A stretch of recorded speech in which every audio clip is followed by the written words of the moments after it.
షేక్ అన్వర్ గారి millionaires wealth creation workshop November 20న నిర్వహిస్తున్న ప్రోగ్రాంలో జాయిన్ అవ్వాలనుకుంటే వెంటనే సంప్రదించండి. నమస్తే, వెల్కమ్ టు సుమన్ టీవీ. ప్రస్తుతం మనతో పాటు హైకోర్టు అడ్వకేట్ నాగేశ్వరరావు పూజారి గారు ఉన్నారు. వారితో మాట్లాడదాం. Hello sir. Hello. Legal heir certificate అంటారు సార్, అంటే ఏంటి? దీనికి సంబంధించిన పూర్తి వివరాలు. జనరల్గా లీగల్ హెయిర్ సర్టిఫికేట్ అంటే ఏంటి అంటే, ఒక వ్యక్తి మీద, అది ఎవరైనా కావచ్చు, ఒక వ్యక్తి మీద ప్రాపర్టీ ఉండి ఆ వ్యక్తి బతుకున్నప్పుడు అది ఎవరికి రాయకుండా, లేకపోతే వీలునామా రాయకుండా, ఎటువంటి డాక్యుమెంటేషన్ ఏం రాయకుండా సడన్గా చనిపోతే దాని వారసులు కోర్టుకి వెళ్ళి ఈ పలాని వ్యక్తికి ఈ ఆస్తి ఉంది, ఆయన ఏం రాయకుండా చనిపోయారు కాబట్టి ఆ ఆస్తికి వారసుల మేమే, కాబట్టి మమ్మల్ని వారసుల కింద ప్రకటించండి ఓకే ఓకే అనేది లీగల్ హెయిర్ సర్టిఫికేట్. ఉదాహరణకు ఒక వ్యక్తి ఉండి అనుకుందాం, ఆయనకు ఒక ఇల్లు ఉంది. ఓకే. ఇల్లున్న తర్వాత ఏమైంది అని చనిపోయాడు, ఏం రాయలే, సడన్గా ఆయన పేరు మీద ఇల్లు ఉంది, అంత మంచిగా ఉంది, సడన్గా హార్ట్ అటాక్ కానీ యాక్సిడెంట్ కానీ ఏదో ఒక దాని వల్ల చనిపోయాడు. ఎందుకంటే ఏం రాయలేదు, ఇల్లేమో ఆయన పేరు మీద ఉంది, అమ్ముకోవాల్సి వచ్చింది అనుకుందాం. ఇప్పుడు కొనడానికి వచ్చిన వ్యక్తులు ఆ చనిపోయిన వ్యక్తికి నువ్వే భార్య అని గ్యారంటీ ఏముంది, వీళ్ళే పిల్లలని గ్యారంటీ ఏముంది అని అడిగే అవకాశం ఉంటుంది. మరి వీళ్ళే భార్య, లేకపోతే వీళ్ళే పిల్లలు, లేకపోతే ఈ ఆస్తి మీద వీళ్ళకే రైట్ ఉంది అని ఎవరు సర్టిఫికేట్ ఇవ్వాలా? అప్పుడు వీళ్ళు కోర్టుకి వెళ్ళి కోర్టులో అప్లై చేసుకుంటారు, త్రూ అడ్వకేట్ ద్వారా కోర్టులో అప్లై చేసుకుంటే కోర్టు అన్ని పరిశీలించిన తర్వాత వీళ్ళకి లీగల్ హెయిర్ సర్టిఫికేట్ అనేది ఇష్యూ చేస్తారు. ఎలా చూస్తారు సార్ ఇవన్నీ? అంటే ఎట్లా గ్యాదర్ చేస్తారు ఇన్ఫర్మేషన్ కోర్టులో మనం సబ్మిట్ చేసిన తర్వాత కన్సర్న్డ్ ఎంఆర్ఓకి వెళ్ళి ఎంఆర్ఓ అంతా వెరిఫై చేసుకుని కొంచెం కోర్టులో రిపోర్ట్ అట్లా సబ్మిట్ చేసి దాన్ని నడుస్తుంది. ఇక్కడ మనం ప్రధానంగా చెప్పుకోవాల్సింది ఏంటంటే, ఈ లీగల్ హెయిర్ సర్టిఫికేట్ అనే విషయానికి వచ్చినప్పుడు చాలామంది కన్ఫ్యూజ్ అవుతుంటారు. Legal heir certificate, family member certificate అని రెండు ఉంటాయి. సో అందరు ఫ్యామిలీ మెంబర్ సర్టిఫికేట్ అనేది ఎంఆర్ఓ ఇష్యూ చేస్తారు కదా, ఆ ఎంఆర్ఓ ఇష్యూ చేసినప్పుడు ఆ ఫ్యామిలీ మెంబర్ సర్టిఫికేట్ అనేది ఇష్యూ చేసినప్పుడు అదే లీగల్ హెయిర్ సర్టిఫికేట్ సార్ మాకు ఉంది సార్ ఇక మేమే అని చెప్తూ తిరుగుతుంటారు. Okay okay. ఆ ఫ్యామిలీ మెంబర్ అనే సర్టిఫికేట్ అనే దాంట్లోనే ఉంది, అది నువ్వు ఫ్యామిలీ మెంబర్ అని అంతే, ఇంకా లీగల్ హెయిర్ అనేది ఉండదు. రెండోది అందరికీ మనం చెప్పేది ఏంటంటే, మీరు ఎవరైతే మీరు ఫ్యామిలీ మెంబర్ సర్టిఫికేట్ని లీగల్ హెయిర్ సర్టిఫికేట్ అనుకుంటా తిరుగుతున్నారో వాళ్ళకి అర్థం కాని విషయం ఏంటంటే, ఆ ఫ్యామిలీ మెంబర్ సర్టిఫికేట్ మొత్తం చూస్తే కింద చాలా క్లియర్గా రాసి ఉంటుంది, ఈ సర్టిఫికేట్ ఆస్తి వ్యవహారాలకు సంబంధించినది కాదు అనేది చాలా క్లియర్గా రాసి ఉంటుంది. అది మాత్రం చదవరు మన వాళ్ళు. ఏ సార్ మాకు ఫ్యామిలీ మెంబర్ సర్టిఫికేట్ సార్ మేము తిరుగుతుంటారు. సో ఫ్యామిలీ మెంబర్ సర్టిఫికేట్ అనేది ఎవరికి ఇస్తారు అంటే ఏంటంటే, ఏదన్నా గవర్నమెంట్ ఎంప్లాయ్ చనిపోయినప్పుడు, గవర్నమెంట్ ప్రకారం ఏంది అంటే, ఎవరైనా గవర్నమెంట్ ఎంప్లాయ్ చనిపోయినప్పుడు ఆయన జీతం మీదనే బతుకుతాడు కాబట్టి ఆయనకు చనిపోయినప్పుడు ఆ దహన సంస్కారాలు చేస్తానికి కానీ, లేకపోతే ఇంట్లో బతకడానికి కానీ, ఏమన్నా స్కూల్ ఫీజులు కానీ అవసరాలకు ఉంటాయి కదా, మరి వాళ్ళు ఎక్కడికి వెళ్ళాలా ఫ్యామిలీ మెంబర్స్ అని చెప్పేసి గవర్నమెంట్ ఏం చేసిందంటే, ఎవరైనా ఒక గవర్నమెంట్ ఎంప్లాయ్ చనిపోయినప్పుడు వాళ్ళు దాని నియరెస్ట్ ఎంఆర్ఓ దగ్గరికి వెళ్ళి అప్లికేషన్ పెట్టుకుంటే ఇమీడియట్లీ ఆయన పరిశీలించి ఆ ఫ్యామిలీ మెంబర్ సర్టిఫికేట్ ఇష్యూ చేసేస్తాడు, వీళ్ళంతా ఫ్యామిలీ మెంబర్స్ అని ఇష్యూ చేస్తాడు. సో ఈ సర్టిఫికేట్ తీసుకొని ఎవరికైతే శాలరీ అకౌంట్ ఉంటుందో, చనిపోయిన వ్యక్తి శాలరీ అకౌంట్ కావచ్చు, పిఎఫ్ అకౌంట్ కావచ్చు, ఇంకేమన్నా ఆఫీస్కి సంబంధించిన బెనిఫిట్స్ ఇవన్నీ ఏమైతుంటాయో ఈ సర్టిఫికేట్ చూపించడం ద్వారా అవి మనం పొందొచ్చు. ఎందుకంటే అది కోర్టుకి వెళ్ళి తెచ్చుకునేంత వరకు ఇక్కడ ఆగవు కదా, ఇప్పుడు ఆయన కార్యక్రమాలు చేయాలి మన దేశంలో, సో అవన్నీ ఆగవు కదా అని చెప్పేసి దీన్ని పరిగణలో తీసేసుకొని ఒక ఇమిడియట్ ప్రాసెస్ కింద రపకన ఇచ్చేస్తారు. అది కూడా ఎందుకంటే ఎవరైనా ఒక గవర్నమెంట్ అథారిటీ అనేది నిర్ధారించాలి కదా, వాళ్ళే రాసుకొని నేనే ఫ్యామిలీ మెంబర్ నాకు ఇవన్నీ అడగలేదు కదా, అందుకనే process easiest process for only for the government employees to get the benefits from the government or financial institutions what ever అనేది చట్టం చెప్తుంది అట్లా. సో అందరు ఏమవుతుంటారు, కన్ఫ్యూజ్ అవుతుంటారు, లీగల్ హెయిర్ సర్టిఫికేట్ మీద కన్ఫ్యూజ్ అవుతుంటారు, అని ఒకటి అనుకుంటుంటారు. కానీ కిందనే రాసి ఉంటుంది, దాని కింద ఇది ఆస్తి వివరాలకు సంబంధించిన పత్రం కాదని రాసి ఉంటుంది, ఆడుకోటి అయిపోయింది. సో లీగల్ హెయిర్ సర్టిఫికేట్కి వచ్చేసరికి ఏమైందంటే, మనకు ఎస్పెషల్లీ తెలంగాణలో లీగల్ హెయిర్ సర్టిఫికేట్ అని చెప్పేసి మార్కెట్లో కొన్ని ముఠాలు తిరుగుతుంటాయి. చాలా ముఠాలు ఉంటాయి. మీరు బయటకు వెళ్ళేసి లీగల్ హెయిర్ సర్టిఫికేట్ కావాలా అని అడగండి, వాళ్ళు 1 డేలు ఇచ్చేస్తారు, 5,000 తీసుకొని ఇచ్చేస్తారు. మామూలుగా అసలు ఎన్ని రోజులు పడుతుంది సార్ ఇది జనరల్గా లీగల్ సర్టిఫికేట్ మనం కోర్టుకి వెళ్ళి అప్లై చేసుకుంటే 3 నెలల నుంచి 6 నెలలు పడుతుంది ఓ మై గాడ్ ప్రాసెస్. అలాంటిది ఒక్క రోజులో ఇస్తారు వీళ్ళు ఒకటే రోజులు ఇస్తారు, అది అదే. కూడా గంట సేపట్లో ఇస్తారు, చూడకుండా ఇచ్చేస్తారు.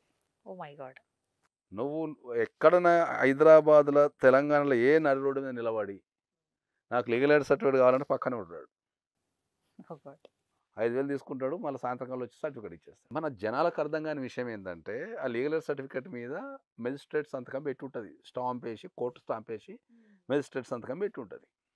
ఓకే, ఇప్పుడు ఆ సర్టిఫికేట్ తెచ్చి నాకు మెజిస్ట్రేట్ పెట్టాడు సార్ అని చెప్పి తిరుగుతుంటారు సర్టిఫికేట్ పట్టుకొని వెళ్ళు. నేనేమంటా, సరే చట్టాలన్నీ కొద్దిసేపు మనం పక్కన పెడదాం, ఎందుకంటే నువ్వు ఒక కామన్ వ్యక్తివి, నీకు చట్టాలు అర్థమవుతాయా కావా లేకపోతే అదనేది కొద్దిసేపు పక్కన పెడదాం. నేను ఎప్పుడు కోర్టులనే ప్రాక్టీస్ చేస్తుంటాం, కేసులు వాదిస్తుంటాం, చాలామంది జడ్జెస్ కానీ మెజిస్ట్రేట్స్ కానీ తెలుసు. మా కేసులు మేము తెల్లవారులు వాదిస్తుంటేనే మాకు సంతకం పెట్టండి సార్ అంటే పెట్టరు. అట్లాంటిది ఎవరో తెలవని వ్యక్తికి, ఇప్పుడు మీరు ఉన్నారు కదా, మీరు సరదా కన్నా ట్రై చేయండి, మీకు ఎవరి పేరు మీద ఆ పేరు మీద లీగల్ సర్టిఫికేట్ 5,000కి ఇస్తారు. ఆ మనిషి బతుకున్నాడా, ఇప్పుడు నేనున్నా అనుకుందాం, నాకు లీగల్ మా నాన్న చనిపోయాడు, నాకు లీగల్ సర్టిఫికేట్ కావాలనుకో, నాకు సర్టిఫై ఎవరు చేస్తున్నారు, మీరు ఇచ్చే డాక్యుమెంట్ లో మెజిస్ట్రేట్ చేస్తున్నారు, జడ్జి గారు సంతకం పెట్టాలి. జడ్జి గారికి నేను బతుకున్నానా బతికిలేనా అని చూడకుండా సంతకం ఎట్లా పెడతాడు? బతుకున్నా నేనే తెల్లవారులు పోయి కోర్టులో వాదిస్తే మాకు సంతకాలు పెట్టరు. ప్రతి ఒక్కటి వెరిఫై చేసి జాగ్రత్తగా చెక్ చేసుకొని అందరినీ అన్ని ఆర్గ్యుమెంట్లు అన్ని తర్వాత సంతకం పెడతారు. సో ఇలాంటి వాటికి దానివల్ల ఏమవుతుందంటే, దానివల్ల ఆ లీగల్ ఎయిడ్ సర్టిఫికేట్ కనుక తీసుకెళ్ళి మీరు ఎక్కడైనా పెడితే, అది వెరిఫికేషన్ పంపిస్తే ఫస్ట్ ఇది తీసుకుని పోతాడు జైలుకి. ఫస్ట్ వీళ్ళదే తప్పు. మరి ఇప్పుడు అలా కామన్ పర్సన్ కి అర్థం కాని విషయం ఏంటంటే, మనం చాలా స్పష్టంగా ఏం చెప్తున్నాం అంటే, ఈ భూమి మీద బతికినంత కాలం మనం ఏ తప్పు చేసినా, ఒప్పు చేసినా, తప్పు చేసినా, ఏ కష్టం వచ్చినా కూడా మనం వెళ్ళేది కోర్టుకే.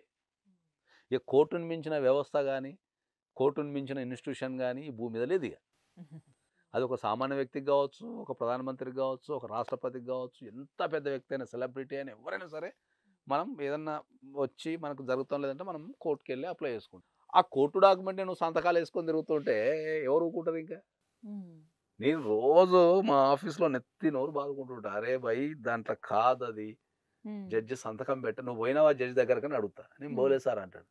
మరి నువ్వు ఎవడో నువ్వు బతుకున్నావా లేదో చూడకుండా జడ్జి ఎట్లా సంతకం పెట్టినట్టే ఏమో సార్ నాకు తెలియదు, అది వెళ్తే తెచ్చి దాన్ని ఎక్కడో పెట్టినప్పుడు వెరిఫికేషన్ 100% పోతుంది, పోయినప్పుడు జైలు పోతారు. సో ఇలాంటి ప్రాబ్లమ్స్ రాకుండా ఉండాలంటే ఎవరిని బట్టి వాళ్ళని నమ్మొద్దు. చాలా జాగ్రత్తగా చెప్తా అందరికి, లీగల్ ఎయిడ్ సర్టిఫికేట్ అనేది వీళ్ళు ఏం చేస్తారు, ప్రాబ్లం ఏమైతే చెప్తాను, ఇంట్లో చనిపోతారు, చనిపోగానే ఇక కార్యక్రమాలు అవి చేసుకుంటారు, మామూలుగా ఉంటారు అంతే. మా నాన్నదే కదా ప్రాపర్టీ నాకే వస్తుంది కదా అని వీళ్ళు మామూలుగా కూర్చుంటారు అంతే. ఇంకా సడన్గా ఎప్పుడో ఒక సంవత్సరానికో 2 సంవత్సరాలకో 3 సంవత్సరాలకో చదువుల కోసమో, ఇల్లు మారటానికో, కొత్త ఇల్లు కొనుక్కోవడానికో, లేకపోతే ఏదైనా జీవితంలో కష్టం వచ్చో, పెళ్ళో గిల్లు ఏదో వచ్చినప్పుడు అమ్ముకోవాలి. ఇక సడన్గా నిద్రలేస్తారు. ఇక నిద్రలేసేసి కమన్ కొనుక్కోవాలని ఆ డాక్యుమెంట్ తీసుకొని ఒక దగ్గరికి పోతారు. అక్కడ చూసినోడు ఏం చెప్తాడు, బాబు దీంట్లో లీగల్ ఎయిడ్ సర్టిఫికేట్ లేదు, మరి తెస్తే మేము కొంటామంట. సో వీళ్ళకి నిమిషాల మీద ఇప్పుడు లీగల్ ఎయిడ్ సర్టిఫికేట్ కావాలి. నాలాంటి వ్యక్తికి కాల్ చేస్తారు, లేదండి లీగల్ ఎయిడ్ సర్టిఫికేట్ అనేది ఒక పద్ధతి ప్రకారం అప్లై చేసుకోవాలా, కోర్టులో అప్లై చేసుకోవాలా, 3 to 6 months పడుతుంది అంటే వినరు. ఇక 3 to 6 months పడితే మాకెందుకు సార్, లేకపోతే అది మాకు అంత ఆగి ఒప్పుకోలేదు, ఎప్పుడు నాకు పైసలు కావాలా, నాకు ఆ పని ఉంది ఈ పని ఉంది అని చెప్పేసి ఆ దొంగ సర్టిఫికేట్ గింగ సర్టిఫికేట్ దాన్ని పెట్టి అమ్ముకుంటారు. అమ్ముకొని అందరు ఎదికి మళ్ళీ అదే సేమ్ కేసు ఈ లీగల్ ఎయిడ్ సర్టిఫికేట్ బదులు ఏమైందంటే బెయిల్కి వస్తారు. సార్ బెయిల్ వేయండి సార్ అంటారు. ఈ బెయిల్ పైసలు ఏదో 2 రోజులు ఎవరైనా వ్యక్తి చనిపోయినప్పుడు వాళ్ళ పేరు మీద ఏమైనా ఆస్తులు ఉంటే నువ్వు ప్రశాంతంగా ఉన్నప్పుడే అది మంచిగా పోయి దగ్గర ఉన్న అడ్వకేట్ని పట్టుకొని వాళ్ళకి ఒక లీగల్ ఎయిడ్ సర్టిఫికేట్ అప్లై చేసుకుంటే ఒక ప్రాసెస్ ప్రకారం జరిగి నీకు కోర్టు స్టాంప్ వేసుకొని నువ్వు కూడా కోర్టుకు పోతావు, కోర్టు మూట ప్రమాణ స్వీకారం చేస్తావు, అన్ని చూసిన తర్వాత కోర్టు పరిశీలించి ఇస్తుంది. దాంట్లో ఎంత బ్యూటిఫుల్ ఉంటుంది. మనల్లో ఓరు, మనల్లో అవసరం వచ్చినప్పుడు లేస్తారు, ముందు జాగ్రత్త చర్యలు ఉండవు. చాలా ప్రాబ్లమ్స్ ఉంటాయి. నాకు తెలిసి ఈ దొంగ లీగల్ ఎయిడ్ సర్టిఫికేట్లు పెట్టిన వాళ్ళకే కనీసం ఒక 200-300 మంది అరెస్ట్ అయ్యి వాళ్ళ జీవితాన్ని మొత్తం ఖరాబ్ చేసుకున్న వ్యక్తులను చూసిన నేను. సో ఇది ప్రాసెస్ ఎలా సార్? మరి నువ్వు ఒక చదువుకున్న వ్యక్తివి, తెలుసుకోవాలి, నువ్వు ఒక చదువుకున్న వ్యక్తివి, నిన్ను చూడకుండా అసలు ఒక పొజిషన్లో ఉన్న ఒక జడ్జి నిన్ను చూడకుండా ఎట్లా సంతకం పెడతాడు అనుకుంటావు? ఒక టెస్టింగ్ కింద ఒక పర్సన్ దగ్గరకు వచ్చిండు, వచ్చిన తర్వాత ఇట్లే మాట్లాడినాం. అది ప్రాపర్టీ వాల్యూ చాలా ఉంది కొద్దిగా. సో, అది ప్రాపర్టీ వాల్యూ చాలా ఉంది. వాళ్ళకి కొన్ని పైసలు ఏవో అయిపోయినాయి. నాకు ఇప్పుడు రాత్రి కావాలి. ఎంత మనీ అంటే అంత మనీ ఇస్తా అంటాడు. సార్ అది చెల్లదు సార్ అంటే వినడు. ఇక అట్నే కొద్దిగా ముచ్చట అదంతా అయిన తర్వాత నేను చనిపోయిన వ్యక్తి మీద కూడా లీగల్ సర్టిఫికేట్ పట్టుకొస్తా అని చెప్పిన. ఆల్రెడీ ఎవరైతే ప్రాపర్టీ ఉన్నారో ఆ వ్యక్తి చనిపోయాడు. ఎవరైతే లీగల్ ఎయిర్ తీసుకోవాలనో వాళ్ళ కొడుకుంటాడు, వాడు కూడా చచ్చిపోయాడు. కానీ ఈ చచ్చిపోయినోడు బతుకున్నట్టు కూడా లీగల్ సర్టిఫికేట్ తెస్తా అని చెప్పి ఫోన్ చేసేసి 5,000 ఇస్తాడు, సాయంత్రం కలిసి తెచ్చిచ్చేసి. ఓ మై గాడ్, అసలు ఎట్లా సార్ ఇది? 5,000 ఆ వ్యవస్థనే ఆపాలి అంటే చచ్చిపోయిన వ్యక్తి కూడా ఈ దేశంలో లీగల్ ఎయిర్ సర్టిఫికేట్ జడ్జి సంతకంతో తెచ్చుకుంటూ ఉంటే మనం ఏమంటాం దాన్ని? లీగల్ ఎయిర్ సర్టిఫికేట్ అంటే మీరు ఎవరికైనా కాల్ చేయండి అదే పని అవుతుంది. కోర్టుకు రావట్లేరు. సో ఈ విషయంలో జాగ్రత్తగా ఉండాలి. చాలా తర్వాత జాగ్రత్తగా ప్రాబ్లం ఫేస్ ఉండాలి. చేయకుండా దీనిపైన నేను ఉండాలంటే. వందల మందికి చెప్తున్నా. లాని చట్టాన్ని పక్కన పెడితే నిన్ను చూడకుండా నువ్వు బతుకున్నావో బతికిలేవో చూడకుండా ఒక రెస్పెక్టబుల్ పొజిషన్లో ఉండి ఒక సమాజాన్ని కాపాడుతున్న మెజిస్ట్రేట్ గారు కానీ లేకపోతే జడ్జి గారు కానీ సంతకం ఎట్లా పెడతారు అని అడుగుతున్నాను. పెట్టరు. ఆ స్టాంప్ రెడీ చేసుకుంటారు, దాని మీద ఉద్దేశించి సంతకం పెట్టి ఇచ్చేస్తారు, ఖతం అయిపోయింది. సో ఇది ఒకటి తెలుసుకోవాలి ప్రతి ఒక్కరు కూడా. ప్రతి ఒక్కరు తెలుసుకోవాలా వాళ్ళ జీవితంలో. చట్టం అనేది మనం పుట్టినప్పటి నుంచి చచ్చిపోయేంత వరకు ఒక బ్యూటిఫుల్ ఏంటంటే ప్రపంచంలో ఏ రంగం తీసుకున్నా మనిషి పుట్టిన నుంచి చచ్చిపోయినంత వరకే ఉంటుంది. అంటే ఇక మనిషి చచ్చిపోతే ఇంకా వేరే పని ఉండదు. కానీ చట్టానికి ఏం చెప్పనా, చచ్చిపోయిన తర్వాత కూడా మీద మేము పని చేయాలి.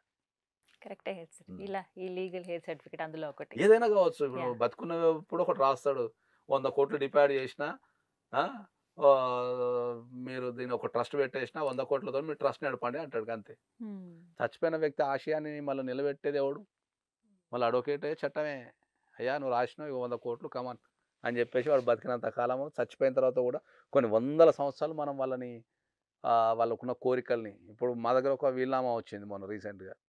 ఆస్తులు మస్తున్నాయి, పిల్లలకి ఏమి ఇయ్యనేను, వాళ్ళు బతికినంత కాలం అనుభవించాలా, అనుభవించిన తర్వాత వాళ్ళు చచ్చిపోయిన తర్వాత వాళ్ళ పిల్లలు మేజర్ అయిన తర్వాత రావాలని రాసిండు ఆస్తులు ఉన్న వ్యక్తి. ఇప్పుడు ఆస్తులు ఉన్న వ్యక్తి మరి బతికినంత కాలం అమ్మకుండా మేమే చూసుకోవాలా, మళ్ళీ వీళ్ళకి పిల్లలు పుట్టి వాళ్ళు మేజర్ అయిన తర్వాత వాళ్ళకి మేము ఆస్తి ట్రాన్స్ఫర్ చేయాలి. అప్పుడు ఇవ్వాలి. రాసిన వ్యక్తి లేడు, ఇక అప్పటికి 40 సంవత్సరాలు అవుతుంది. ఆ చట్టంలో అది ఆ కాన్సెప్ట్ కూడా అంటే మనం ఏదైనా కూడా బతుకున్నప్పుడే చేయగలుగుతాం. చట్టం చచ్చిపోయిన తర్వాత కూడా పనిచేస్తుంది, పుట్టే ముందు కూడా పనిచేస్తుంది. కొన్ని దేశాలలో గర్భంలో పెరుగుతున్న శిశువుకు కానీ వాటెవర్ పౌష్టికాహారం తల్లి ఇవ్వకున్నా గవర్నమెంట్ ఇవ్వకున్నా కూడా షూ చేస్తారు. ఇలాంటివి కూడా ఉంటాయి. Right right sir, thank you అండి.